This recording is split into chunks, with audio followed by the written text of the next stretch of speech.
Hello and welcome to For the Love of Wisdom, a YouTube channel on philosophy, free thought, and critical thinking. In this video we're going to be looking at the solutions to proofs from a video called Proofs with the Rules of Inference. In that video I went over doing proofs with the rules of inference, and I assigned some proofs for you to do at the end of that video. In this video I'm going to be going over those proofs, so if you haven't done those proofs yet, go back to the other video first and try them out first, and then come back here where we'll be going over them. Our first proof has three premises. The first premise is P. The second is the conditional if P then Q. The third is the conditional if Q then R, and we want to prove R. So to figure out how to prove R, let's look for R within our premises. R appears only in the third premise, and it appears as the consequent of the conditional if Q then R. Now we know we can get the consequent of a conditional if we have its antecedent by applying the rule of modus ponens. So let's see how we can get the antecedent of this conditional. The antecedent here is Q, and that appears as the consequent of another conditional if P then Q. And once again we know we can get the consequent of a conditional if we have its antecedent, which we have right here in line 1. The antecedent is P, and we have that here. So that's a very straightforward way to do this proof. And on line 4 we get Q through modus ponens from lines 1 and 2. And on line 5 we get our conclusion of R through modus ponens from lines 3 and 4. Now I should note it's possible to do a proof in multiple ways sometimes. In fact, probably most of the time you can do a proof in many different ways. And let me show you one other way which we could do this proof in. On line 4 we could get if P then R through hypothetical syllogism from lines 2 and 3. And that would give us a conditional we could use with modus ponens to get R with line 1. In general, there are going to be multiple ways of showing that an argument is logically valid. And what matters is just showing that it's logically valid. It doesn't matter that you show it one way or another way, as long as you find one way that shows that it's deductively valid. In general, we might prefer shorter proofs, but a longer proof is going to be a proof just as much as a shorter proof is. It's going to prove it, the argument is valid just as much as a shorter proof will. And that's what ultimately matters, to prove that an argument is logically valid, however long it takes. And there are normally going to be multiple ways we can do this. The important thing here is that to find one way, and once we've found one way, that is sufficient proof that it's a logically valid argument. In our second proof we have two premises. The first is P and not Q, and the second is the conditional if P then Q, and we want to prove R. You may notice that R does not appear in our premises at all. So how are we going to prove R? Well, it happens that we have a contradiction here. Line 2 says if P then Q. That's a conditional, and we know a conditional is true in every case except for one, and that case is where the antecedent is true and the consequent is false. And those are the conditions stated in the first premise. So we know that this contradicts this. So we can use this contradiction to prove anything at all. And I should note you should not be too worried about the ability of a contradiction to prove anything at all, because contradictions are in fact impossible. So you can't just use them to prove anything you like. Okay, so let's first break down premise 1 through simplification a couple times.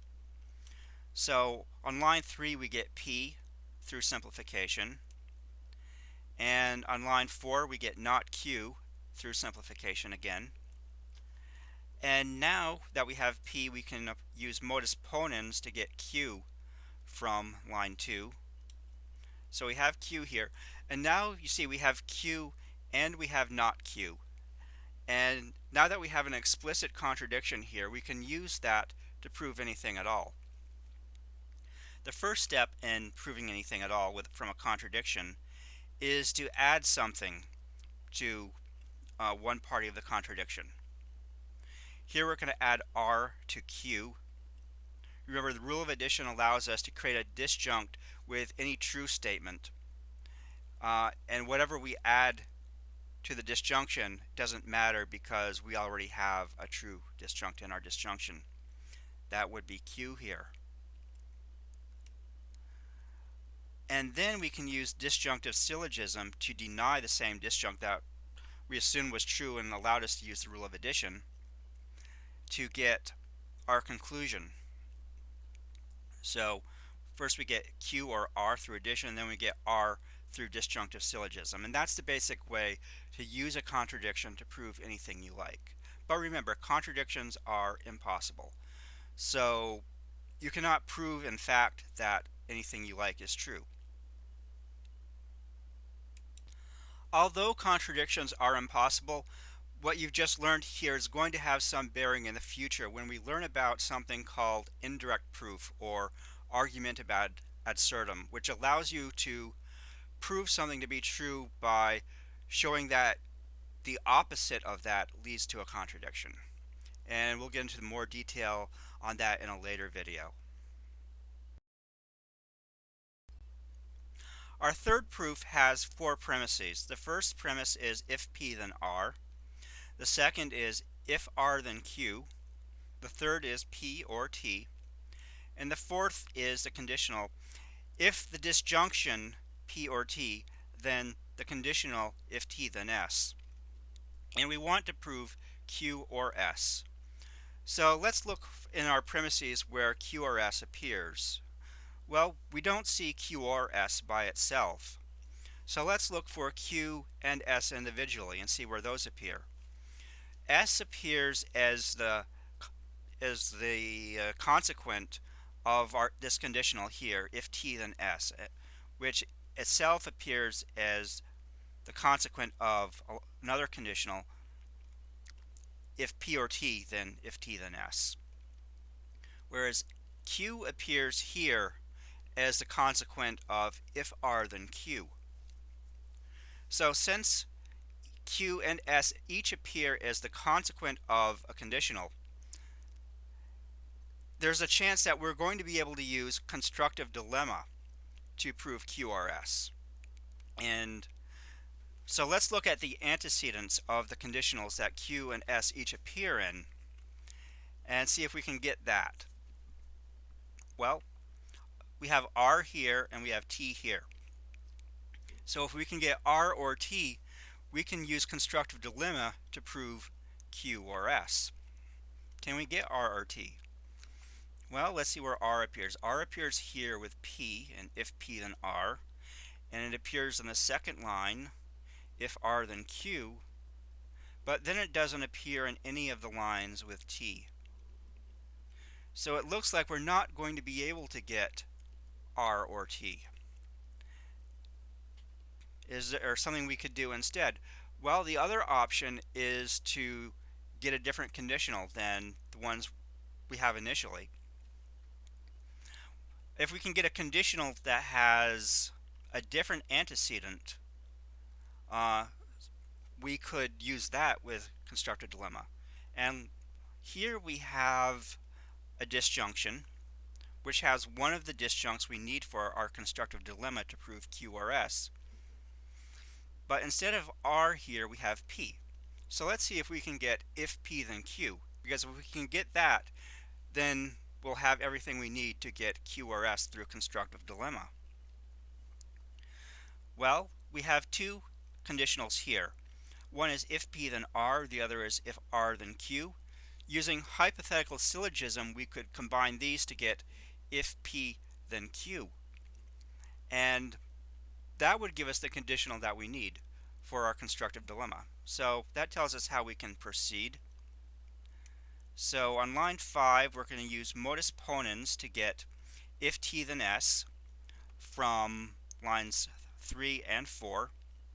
P or T is the antecedent of the conditional in line 4. And we derive its consequent through modus ponens. On line 6, we derive if P then Q by hypothetical syllogism from lines 1 and 2. And now we have the two conditionals that we're going to need for a constructive dilemma. But the first thing we want to do with those is conjoin them with the rule of conjunction. So we get if P then Q and if T then S.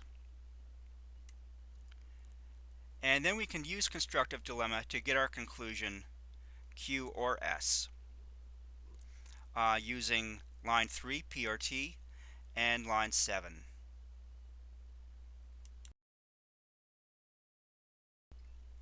Our fourth proof has 5 premises. The first one is if P, then the disjunction Q or S. The second is if not Q, then P. The third is if Q, then R. The fourth is not R or T. And the fifth is not T. And we want to prove Q or S. Well, let's first look for Q or S within our premises. And we see that Q or S appears as the consequent of the conditional if P, then the disjunction Q or S. So if we can get P, we can get Q or S through modus ponens. And P appears as the consequent of the conditional if not Q, then P. So if we can get not Q, we can get P through modus ponens. Well, here we have Q in a conditional, if Q then R.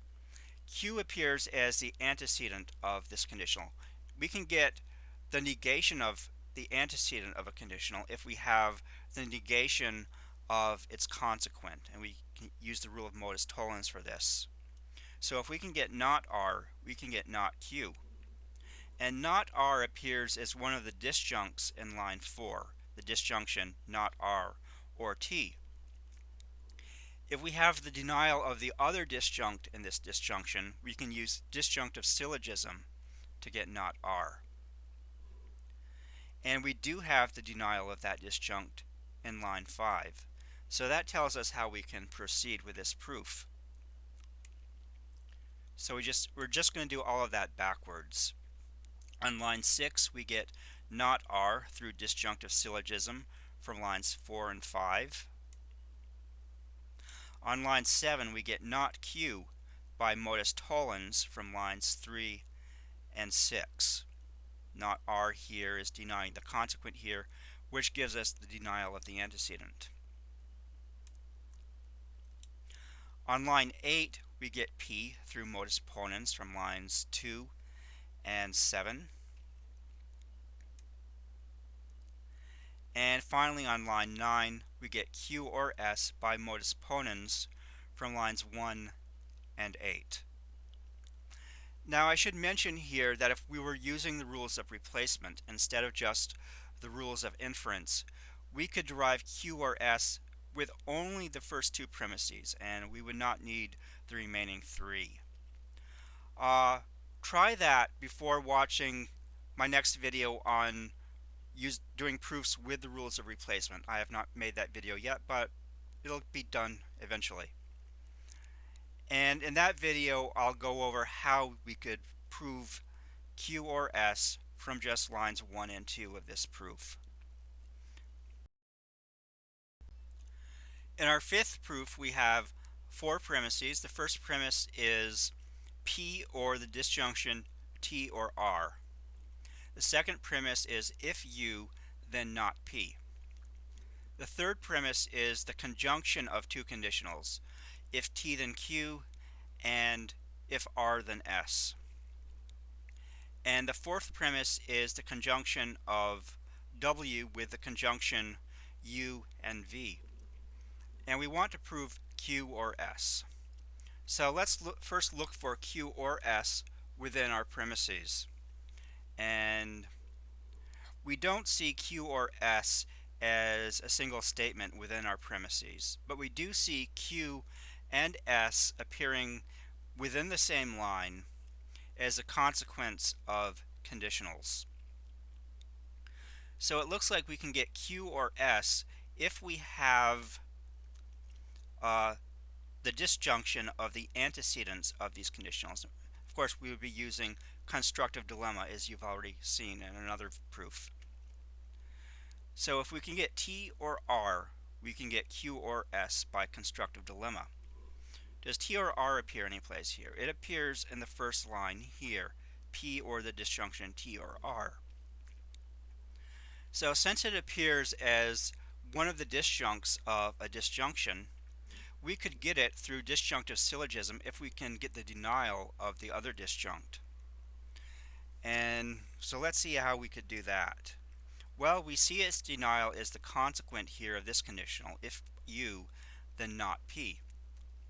So if we can get not P, we can get T or R. And we can get not P if we can get U. And U appears in the fourth line in this conjunction of W with the conjunction U and V. So if we apply a simplification to line 4 a couple times, we could get U by itself, and that would give us not P, which we would need to get T or R, which we need to get Q or S. So that tells us how to proceed, and let's go ahead and do that. On line 5, we get U and V by simplification. Remember that simplification allows us to derive one of the conjuncts of a conjunction. And here, one of the conjuncts of this conjunction is itself a conjunction, so that's what we're getting with simplification the first time. And then we apply simplification again to this conjunction, and we get U off by itself. Then on line 7, we can get not P through modus ponens with line 2, and with U on line 6. And then on line 8, we get T or R through disjunctive syllogism from the not P on line 7 and the disjunction on line 1. And with T or R, we can get Q or S through constructive dilemma using this conjunction of conditionals right here. Our last proof has 5 premises. The first 4 are conditionals. The first premise is if P then Q. The second is if Q then R. The third is if S then T. The fourth is if T then U. And the fifth premise is the disjunction of not U or not R. And we want to prove the disjunction not S or not P. Well, we can see that not S or not P does not appear in our premises. So let's look at the form of our conclusion to get a clue as to how we're going to go about proving it. We see that it's the disjunction of the denial of two different statements. We have the denial of S or the denial of P. And we know we can get something of this form using destructive dilemma. And we can use destructive dilemma to get this if S and P each appear as the antecedent of a conditional, and we have a disjunction of the denials of their consequence. Now we see here in line 5 that we do have a disjunction of the denial of two different statements. So that's one of the things we need in destructive dilemma. So let's see if we have the appropriate conditionals for destructive dilemma here. Well, let's look for S appears here in if S then T, and P appears here in if P then Q. And we see that P does not appear with any of the letters here, and neither does S. Q and T are not U or R. So what can we do? Well, what we could do is use a hypothetical syllogism here to get if P then R, and another hypothetical syllogism here to get if S then U, and then we would have the appropriate conditionals to use with destructive dilemma that would give us not S or not P. So let's see how we could do that. On line 6, we use hypothetical syllogism to get if P then R from lines 1 and 2. On line 7, we use hypothetical syllogism again to get if S then U from lines 3 and 4. On line 8, we can join these two conditionals to get the conjunction of if S then U and if P then R. And finally on line 9, we use destructive dilemma to get our conclusion of not S or not P. As I previously mentioned, there will normally be multiple ways of doing the same proof, and let's go over another way of doing this proof here. And previously we did a hypothetical syllogism on these two lines and on these two lines, and then we did a destructive dilemma. Well, instead of doing those hypothetical syllogisms, we could have done a destructive dilemma twice. Let's look at line 5. It says not U or not R. U and R each appear as the consequent of a conditional. So we could use destructive dilemma to get a disjunction of the denial of each of the antecedents of these two conditionals, not T or not Q, which we could then use with another destructive dilemma to get the denial of the consequence of other conditionals to give us not S or not P. So let's go ahead and do that. On line 6, first we get the conjunction of the two consequents we want to use with destructive dilemma, if T then U and if Q then R. And we derive not T or not Q by destructive dilemma from lines 5 and 6. And then on line 8 we get the conjunction of the other two conditionals we want to use with our second destructive dilemma, if S then T and if P then Q. And on line 9 we derive our conclusion, not S or not P, by destructive dilemma from lines 7 and 8. In a subsequent video, I'm going to be going over proofs using the rules of replacement. So stay tuned for that video and check out my other videos on symbolic logic in the meantime. Thank you for watching.